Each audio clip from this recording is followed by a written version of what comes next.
Welcome into another edition of Whether You Like It or Not. I'm your host, Jeff Bickerstaff, and I have a very special guest. Of course, all our guests are special, of course. This is Miss Jenifer Zihlman, and she is a life coach. And before we kind of get into Jennifer, I have to say, I first met Jennifer at the GRCTC, a part of Garland ISD, a great place. And Jennifer, I don't know what you were getting into when you were told to or suggested that you invite me out there, but hopefully you got something out of it when I talked to your students. Oh yeah, it was awesome. I loved it, as did the kids. They really enjoyed it.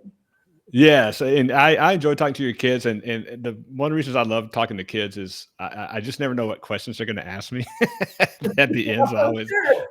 that's always the wild part of it. So anyway, but we're not going to talk about that today.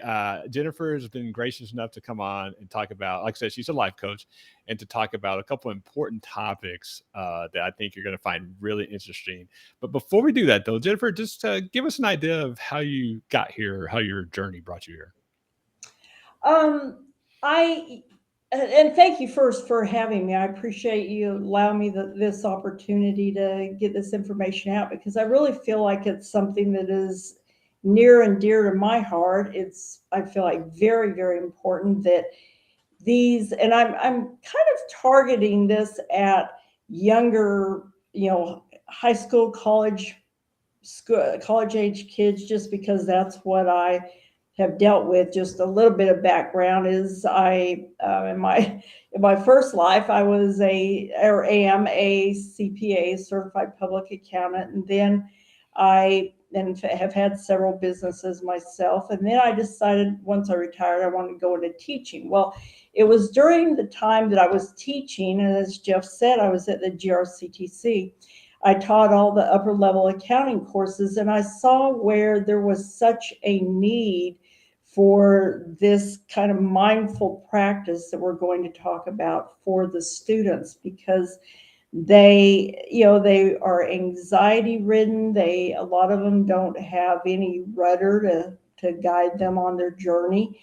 And I felt like there was a real need for it. And so while I was teaching, I embarked upon becoming a life coach with the emphasis on mindfulness and law of attraction type thing. And so just trying to implement that into the kids' lives. And so I and then this is something that I wish I would have known when I was in high school or college, because it would have saved me a lot of anxiety. It would have saved me a lot of second guessing and feeling like maybe I had to prove myself to somebody, instead of gaining that confidence within through a mindful practice. And I know that the Garland schools used to have this in a couple of the high schools, but for some reason they no longer, have the people who did it at that point come in. And that was kind of one of the avenues that I saw where people were trying to get this out to the kids. And so within my classroom, what I started doing is I embarked upon a way to try to give the kids more confidence. And that's what mindfulness is building confidence from within. And I would use it when I saw kids coming in with that they were not confident about their tests, they were not confident about their work, or maybe about, um, I might ask them to go on a special project to speak or something, and they were just fraught with anxiety. And so I started working with them and teaching them, first thing, that your thoughts are facts. If you think, well, I'm not going to do well on my test, then that's not a fact. You've got to pause and think about it and think, okay, now wait a minute. I studied hard. I know that the content, I've been prepped very well. So why wouldn't I do well on the test? And so you've got to change that to more of a positive thought process. And so that was one of the things that I really, worked with the kids on, and I saw the kids' grades going up. And that's what we're as teachers. That's what we're there for. We're there to ensure that these kids get the most out of whatever our class that we're teaching. And so when I saw the grades going up and I saw the kids passing at a higher rate, I thought, this has it has something to it. And Yeah. so, I along with the other big thing that I have to add in here is that I was one of the first teachers that would take the phones away and let them, I mean, Yeah, I remember that. they were gone. They did not access those phones during my class. And again, I saw the grades coming up. And so I actually had a kid come to me and said, actually, it was like two kids at the end of school and said, Ms. Zellman, we just want to say how much we appreciate you doing that because we didn't have to worry about it during class. We knew that your class, we could come focus on the class. So, I thought I enjoyed hearing that, but what that did is it dealt with their emotions as far as not allowing those emotions of what was going on around them during school with their friends at the different high schools. It allowed them to not have to deal with that. They came in, they were focused in class. It made time for themselves, and that was one thing that I felt was really important. And so dealing with their emotions is another part of the mindfulness, and knowing that the emotions that they come through and then they're gone. And they go ahead. Yeah, I was gonna say, you touched on some great things there, and I even noticed that when I came to speak in your class, well, the phone thing, by the way, yeah, I was like, I thought it was great, but I was like, "Are these kids gonna, like, rebel or what?" No, and I But never that did. you had I them would trained say pretty good. no. Which as a speaker, I will tell you that's great because when I go speak to students, and of course this is before they had the state legislature changed enacted the phone ban, is that yeah, that was as a speaker, it's like okay, you want them to pay attention to you, and but I get it, they're kids and they're unfortunately I say they're addicted to their phones or sometimes they're addicted, but I thought it was really good. But I wanted to touch on just a few quick things of what you said, which I noticed in your class, even talking to your students. One is like you said, their thoughts aren't facts, and a lot of students that age don't have great poker faces. And so even when I was talking to them, you could tell the students that were really engaged on what I was saying. And by the way, for the audience, I was in there talking about insurance and finance and all that, having a good financial plan. But you could tell the students that were really engaged. And then you saw the other students, not that they didn't want to listen, it's just you could tell they just didn't have quite enough confidence in what I was saying, or I felt like maybe they haven't even ever heard something like that. And so that's number one. And number two, you talked about emotion, is that yeah, again, you can see that with the kids. You know, are they are they handling their emotion the right way? Like say you didn't allow the phone in the classroom, which is great because it took away all that outside distraction. You wanted them really to focus. I noticed that. But those are two things that your thoughts. I mean, what do we all struggle with? Yes, even as adults, our thoughts. We think, oh my gosh, this is going to happen, or I think this is going to happen, and we unfortunately we tend to go there as opposed to think positively and say, well, you know what, the opposite's true too. Hey, I'm going to succeed here. I'm going to do well here, and that just it's just such. It's one of those things to where you feel like that. It's like a duh thing. It's like, well, yeah, of course. Just because you think something doesn't mean it's going to be true, but Exactly. but we get overwhelmed by that. So I just those are just two things that touch everybody. And I really appreciate you bringing those up. Now you Yeah. do talk about the power of pause, which I thought was really, really interesting. I want you to talk more about that. Give us some examples of how that's so powerful. The pause. Yeah, the power of pause. Again, remember that we're trying to build confidence here. And, if you take a few deep breaths, and what I tell the kids, just sit back and breathe, just sit back and take some deep breaths. And then rethink through, what your statement or your emotion or whatever it was that you just had that came through. Take a breath, pause, and think about it again. because a confident person doesn't just automatically react. A confident person sits there and kind of pauses and thinks about it. And so that alleviated a lot of temper tantrums that I had with this, that the students were having, a lot of guilt, upset, different things that all the students go through. They it is a really tough, hard time for them, in their high school years. And I think having a teacher who understood that and who was able to help them through that, I think was, beneficial for me, because it helped, classroom management. It probably kept you sane, I would guess. Yeah, well, It that's right. And the kids, I mean, what was so cool is you could just see them grow. I used to have them. We had industry certifications we had to do, and I would have the kids get in pod groups of 4. And typically I would have a couple of kids that maybe were lower learning get with a little bit of higher learning kids. And those lower learning kids, they rose to the point where those higher learning kids were. And I mean, there's one, and it all depends on the kid too, of what the opportunity is that they take. But I had one kid that he took every opportunity, and I'm still in contact with him today. And he is down at Baylor doing a fabulous job. He had a internship with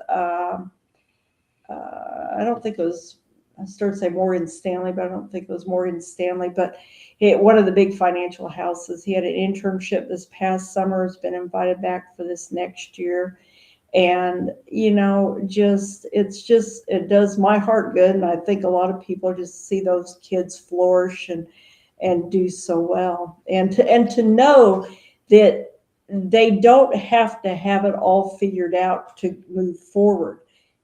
Each time you take a step, it's a stepping stone to your next career, your next life. And so I think I think you hit the nail on the head there with you don't have to have it figured out right now. I have 3 kiddos myself, and my youngest is a senior at Saxe, and I think and I mean this with all love, I think he changed his career every other day, yeah, on what he wants to do, and that's okay. There's that nothing wrong is with that. okay.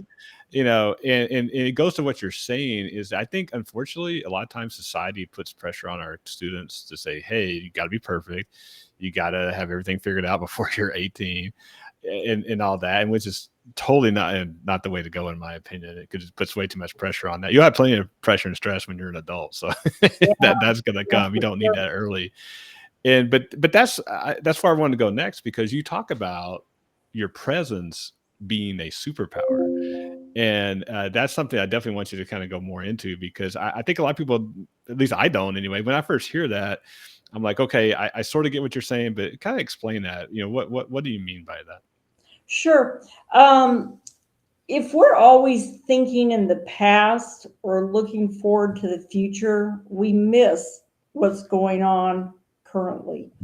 Well, that is true. And the more that we can focus on now and really appreciate everything that is going on around us. And gratitude is really a big part of this, because the more grateful you can be, the more positive energy you have to put forth to whatever it is you're doing. And it also, the more gratitude you have, I don't know if your mother ever said it, but my mom used to always say, you get out of life what you put into life. Oh, every day. And yeah, and it is so true, because the more grateful you are, you'll start noticing it'll be coming back to you. People start being kinder, nicer, more grateful toward you. But if you're, focused on the future, what can I get? What can I do? What can, all of that, Yeah.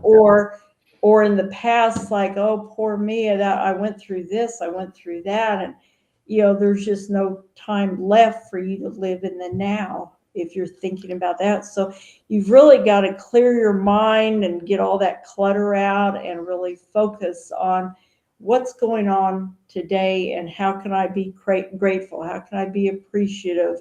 And when you're fully engaged in that, it kind of adds energy, to you. And I don't know if you've heard about, if you, everybody wants to be on a train that's going somewhere, Right. and so if you're on that train going somewhere in your current life, it builds you up, it gives you the confidence, it makes you feel good. I think you hit the nail on the head. We tend not to want to live in the present sometimes. We like you say, we think about the past, and it could be good or bad. Unfortunately, a lot of times we'll focus on something bad that happened to us and why did that happen. But you're Mhm. right. On the flip side too, is if you're always thinking about, oh, I can't wait to get here, I can't wait to get here. It's all a joke. When I was in high school at Garland High School, all our friends like, I can't wait to graduate. And then, it's like this longest 4 years of my life. And then for me, 38 years later, it's like, where'd that go? And so it's funny how, you don't want to, my mom used to always tell me, it's like, don't wish your life away. Yes, exactly. And that's, and we all fall into that trap of, Mhm. okay, this is great, but I want to get on to the next thing and all that. Like I said, my youngest kid is a senior, and he's in band, and I was in band in high school. So we're in that band marching season right now, and there's a lot going on, but it'll be over before you know it, and then it's like, it's all in the past. But it's, you talk about living, I think you said mental clutter, if I heard you right, and Mhm, how, mhm. and that's a lot of clutter, but that also leads to emotional exhaustion. And Yeah. so, how can not just students, but how can we as adults not get emotionally exhausted with all that? Yeah, it's, that kind of carries you into the how of how do you do all of this. And there's all kinds of processes and different things that you can do. You hear now a lot of people now are meditating, to try to relieve that emotional exhaustion. They're able to clear their mind that way. And It what's the best way to do that? Because there are so many things about meditation. Do this, do that. Where do we need to go to get that right? Yeah. The just basic, the first thing would be focus on your breathing. They say that your breathing lowers your blood pressure, it relieves anxiety. I mean, there's all kinds of things, even in addition to keeping us alive, but Yeah, right. it, you know Yeah, gotta do that. it has a lot of other uses as well. And if you focus on your breathing, just a basic meditation would be to focus on bringing the air through your nose with your mouth shut. Take it in and then out through your nose, and focus on the warm and the cool going in and the warm coming out. And just do that for 3 4 minutes. You would be amazed at the difference that will make in one's I daily. would tell you, it does make a difference, and I have to admit, when I do some, or try anyway, do some exercises in the morning, uh, and they're semi-structured, and the first thing that they tell you to do is just what you said. Do a little meditation, breathing in, breathing out. And, mhm. there's a part of me that's like, I don't got time for that part. I just need to get to the exercise. Yeah, But you're right though, when you do stop and do like they say, it might be 2, 3 minutes, breathe in and out and be very purposeful with that. right. It does. You get more out of it. Part of me hates to say that because I just, like I said, I just want to get onto the exercise. I But know. the mediation, you're right. It really does help. And so I get it. There's a lot of skeptics out there that say, I used to be one of them, that, hey, I don't have time for that part. I just give me to the meat of it. Yeah. Is that's an important part of this whole process. I Well, and totally as agree you with that. say, I honestly used to be a skeptic as well. I thought the same thing until I started trying it and started doing it more for health reasons, because Yeah. I understood the health benefits of it, and found that the clearer my mind was, the better decisions I can make, the better I feel about myself. And that leads me to one thing with the meditation, that Another important thing for people to relieve the anxiety is having compassion for yourself. Talk Oh boy, nice, you that's know, a good one. Yeah. yeah, talk Well, nicely to yourself. how can we do that? How can we have more It's more compassion all for ourselves? it's all about recognizing our gifts and recognizing that we all have something beneficial. And that's why I used to tell my students, and I'd make them at the first of the year go around, and after a week, and I told them at the beginning of the week, you need to find something that is good in every single kid in this class. And in about a week, we're going to have everybody stand up and tell what they found. And I said, this starts, and this is a classroom environment we're going to have. And so they would find something good in every one of the kids, and then we do it another week and another week. And eventually we grew a classroom of compassionate teenagers, if you can imagine. But Yeah, no kidding. um, It's hard to well, imagine. yeah, but having compassion for yourself means basically talking nicely and saying, "Hey, I did pretty well." Or rejoicing when something good happens, and I patting I yourself. I I just want to know, why was that not implemented all throughout the district in every classroom? I don't you know, know yet. I would like to know, but I have not yeah. yet figured Well, that good for out. you though. Good for you. And by the way, again, I'll go back to when I talked to your classes. Is that yes? I mean, there's like there's no a class of students that's perfect. No, nobody expects that. But I will say though that to me there was a marked difference in how your students behaved compared to other classes I've been in. Not knocking those other classes. It's just that Right. your students were very well behaved, and that's why I love talking to you about this stuff, because that didn't happen by accident. So that leads me into talking about law of attraction and empowering your beliefs, because like a lot of things, here's what we do, but how do we put that into action? So you write about your dominant vibration matters more than your words. Explain what that means. Yeah. Um, have you ever walked into a room and it felt off? Oh yeah, many times. Okay. Have you ever walked into a room and you thought, wow, this is great? This is, and where it's more, you feel like you're in your element. Hey, I would say so. Yeah. Okay. That's the difference in energy. And that is how you use that energy that your body or intuition or whatever you want to call it. That is how you bring that, or you understand that in your body, and you use that to help guide you. So if you walked into that room and you felt like, man, things are really off in here, you know, you have several choices or options, possibly. I mean, it may not be somewhere that you can up and leave, like a board meeting or something. You might not be able to jump up and say, "Oh, the energy's off. I've got to leave." But sometimes you want to. I'll say But that. yeah, you might want to, but you might not be able to. So at that point, you have to kind of look at yourself with inside you and think, what can I do to change this energy?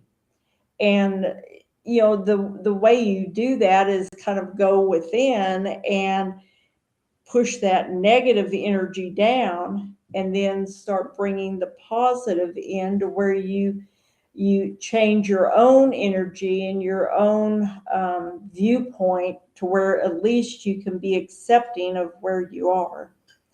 Yeah, I tell you what, that's you have described something that I do try to do when I walk into a room. Like you said, whether it's a meeting or it could be just a one on one with somebody, or you may not even supposed to be there. You're Yeah. just a guest, and you're right. It's so palpable that if you're have that, what I would like to call, or what I like to call, situational awareness, I guess, is that Yeah. okay?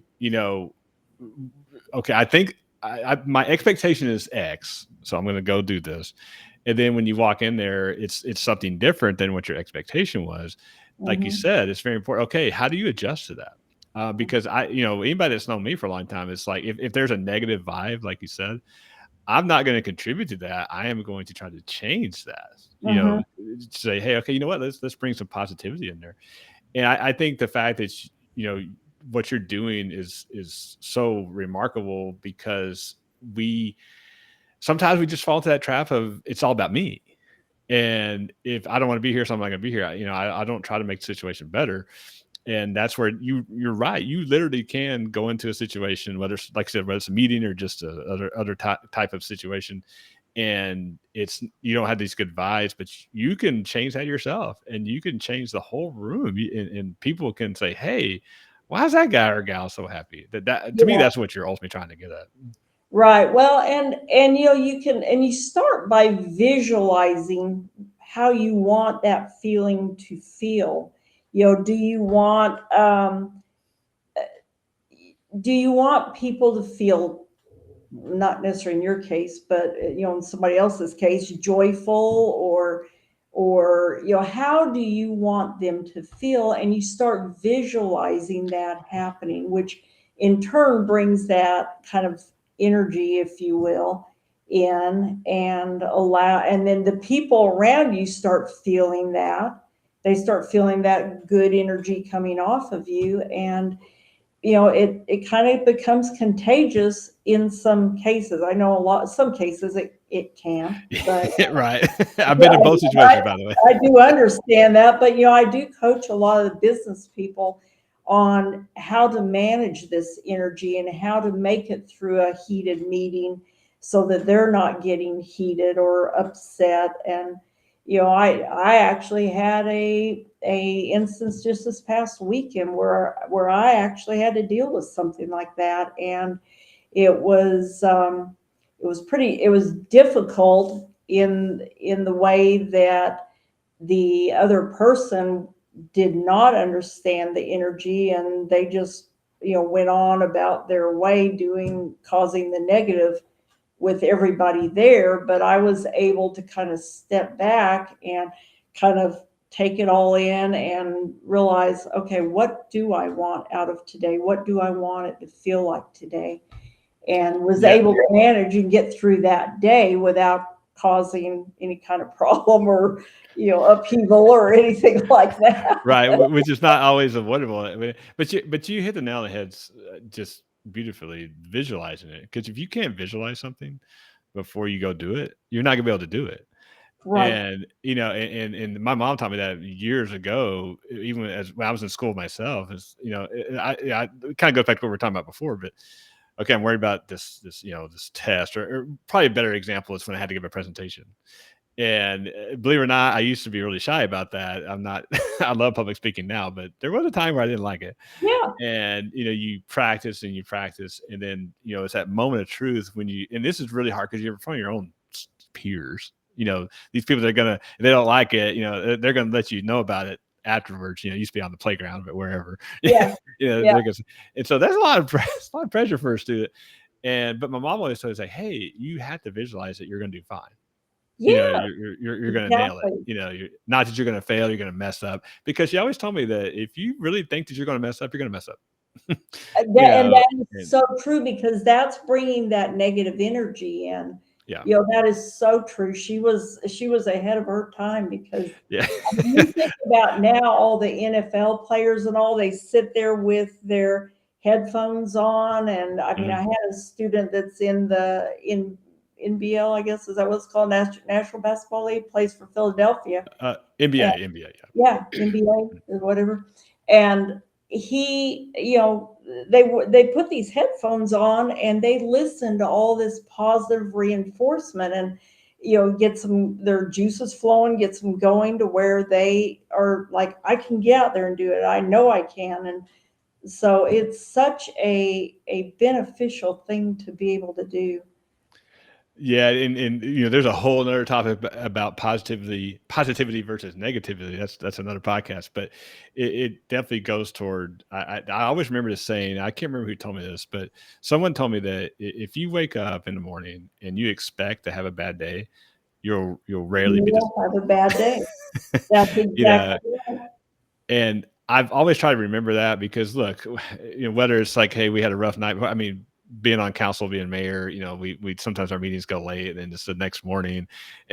Depending on how Yeah, the meeting went, you may yeah, not be in the best of moods.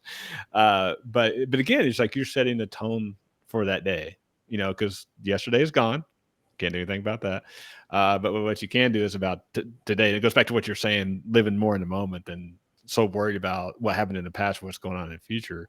But that's the other thing too. It's like, okay, but I feel like that getting to you talk about resistance, and I think that's part of it. And how do we push that away and focus more on the outcomes we want? Because I think that's very hard sometimes. yeah. And your thoughts are always there, and they're always either negative or positive. You're either in lack or you're in abundance. So each time, getting back to talking about the vibrational aspect of the world and all that, you know, you're always attracting, and it has to do with what you're thinking. So if you're thinking negative, that is going to attract the negative in. If Amen. if you are thinking positive thoughts, that's going to attract the positive in. And I had it was a book that I read about this guy who was doing all this, and he would run a test where he would teach his students about this, and then he'd take them to Las Vegas. Oh, And he had 32 students. He had 16 that he taught all the positive, aspects and how to attract everything in. And he had the other 16 that he didn't really teach that. He just took them to Las Vegas. And every single time, hands down, the 16 that he had taught all the positive energy and reinforcement, law of attraction, everything, all those always, hands down, did better than the 16 who did not.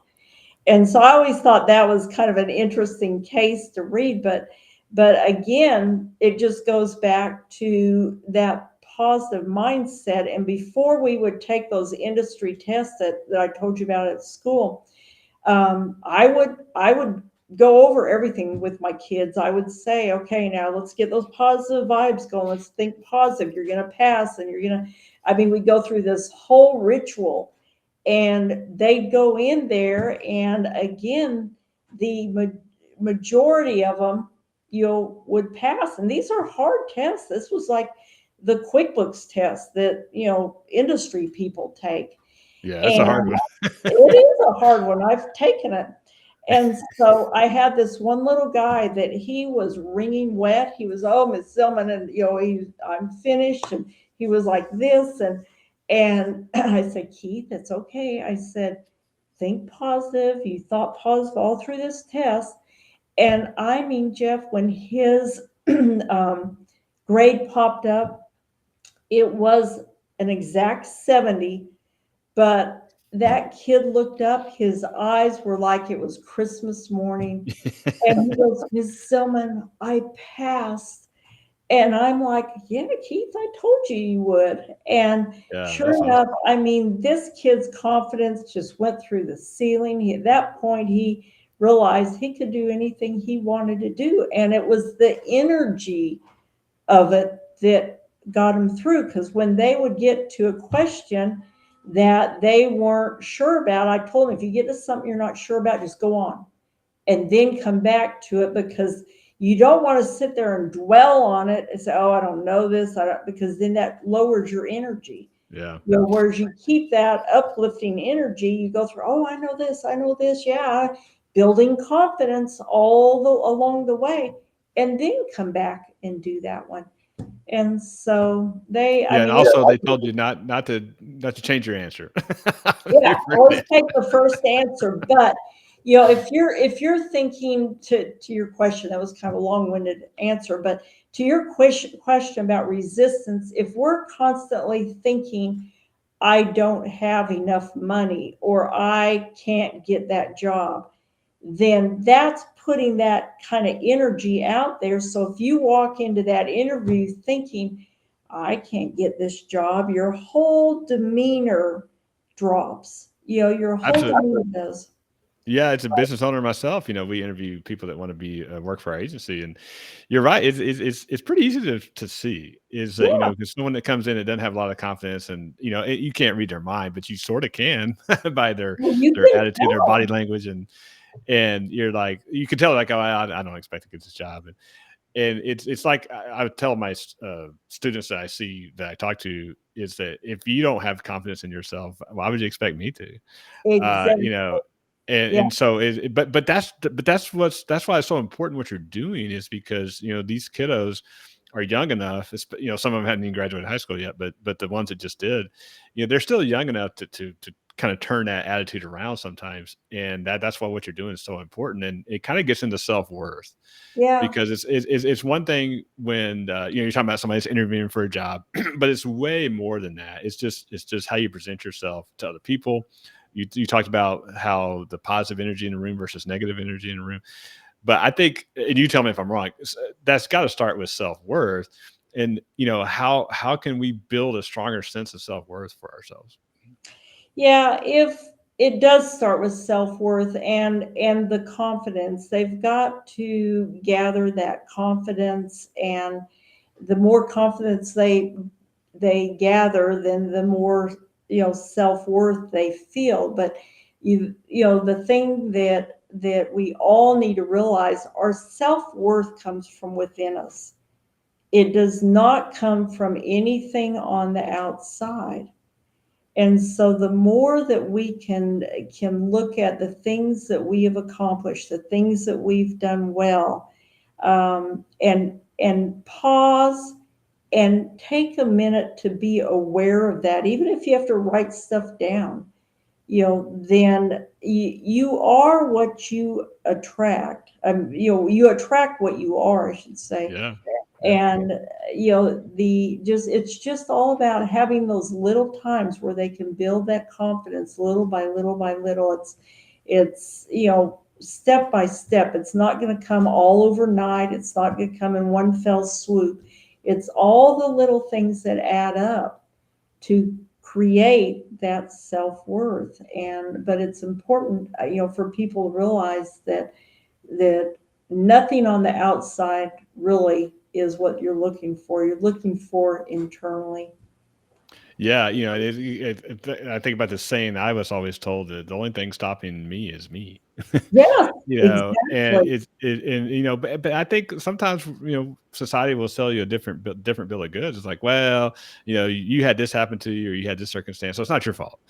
And again, that's a whole nother topic. But but you're right. It comes from within, and that's where it all starts. And kind of piggybacking off that is that once we have that self worth, and we're always modifying that and growing that, but it's like, how do you tell your story? It's like, okay, because your story, because I always like to say, somebody's going to tell your story. It's either going to be you or somebody Yeah, else. And you don't want it to be someone else most of the time. right, right, exactly. And so it's like, how do we tell our story? Yeah, you have to work at aligning yourself. You have to work at um, being the best person you can be. You have to take uh, actions that you feel are leading to the goal that you want to achieve. So if you're, because every little step helps, and so you have to do things that inspire you, that you can little things at a time where you can accomplish things, and with that accomplishment it builds your confidence, and you go on to the next one. And the more you can align yourself and be inspired, then the more steps forward that you can take, and to achieve your goal. And I've always said that your ultimate job, you have all kinds of stepping stones previous to get you to that ultimate job. Oh yeah, and I think anybody could talk about that. I could talk about that with my career. Is that, and by the way, every stair step wasn't always positive. No, they're not. You Yeah. learn more from the negative ones, honestly. I was just telling someone now that yesterday is that I learned so much more, not just about my situation, but about myself, because it's an old saying. Anybody could be a captain of a ship in calm waters. Not everybody can be a captain of a ship when the sea's rough. Exactly. And it's the same thing personally. If you go through rough times, if you talk about careers, it's just, hey, this, why this happened, and then but it all like my mom always told me, life is about choices. So you can choose, like kind of like what you were talking about earlier. You can choose to have a narrative that, hey, woe is me, basically, and I can't control anything. It's I just can't do anything about it. Or you can take that negative situation and turn it into a positive. It's not going to be right away because there's going to be Yeah. disappointment involved with that, but you can make it a positive. And I think what you're saying today, which is so important, is that while some people would tell you that, hey, you know what, it's all dependent upon somebody else, but it's so not. It Mm-mm. is dependent upon you, and that's what I think is so important for people to realize. Yeah, that's so true. And I think, ultimately, if you ask yourself, what do you want? Okay. You'll just sit with yourself and say, what do I want? Why do I want it? And how do I want to feel? It's again, it's getting back to all that energy and then watch how things play out. I think everybody, all the listening audience, I hope you'll take a chance to do this and just sit quietly and ask yourself those three questions and then see what the answers are coming back. And then I think you'd be really surprised at how things start unfolding in a positive direction. I was just going to ask you that, what the takeaway is, and you already said all that, and that's great advice, because I was just going to say, I would imagine some people don't know where to start, and you just told them. And of course, when you start there, you're laying a foundation, and then you're going from there. And there's so many things we can talk about, but I just want to end with this. Other than that, what's we think about kiddos and in their career, they're just starting out, but there are plenty of adults that are going to be listening to this, and they may feel like, hey, well, it's too late for me. Why is it not too late for them? No, it's never too late. I mean, I've already been through three different professions, and started this, after I retired from teaching school, and it's never too late. You just have to have that energy, that desire, and the flow to make it happen. And I think for most people, if they just start out with learning mindfulness, and once you understand that, the way it overlaps is you can learn the mindfulness and you start recognizing your limiting beliefs and then start learning about the law of attraction, how you can shift those beliefs. That's kind of how they overlay. And once you learn both of those, they can create a change within you so that you can become the person that you want to become. And there's so many people that say, "Oh, this is my lot in life. This is who I am. I can never change." Well, I'm here to tell you to go from a CPA mind to a coach mind, and working with energy. Then I can tell you can definitely change. I didn't think that would be possible. No offense to CPAs out there, but y'all definitely are wired a certain way, which is, Yes, I we love it, because we need that. I don't want to do it. we're That's a very great point. very detail oriented, but then to get out here into the ethers of the universe, that seems kind of far out. As you should be, and but that's great, because that's a perfect example of, hey, if you want to break out and do something different, there is nothing stopping you but you. And No, so, nothing's Jennifer, it was other great to than have you. what you said.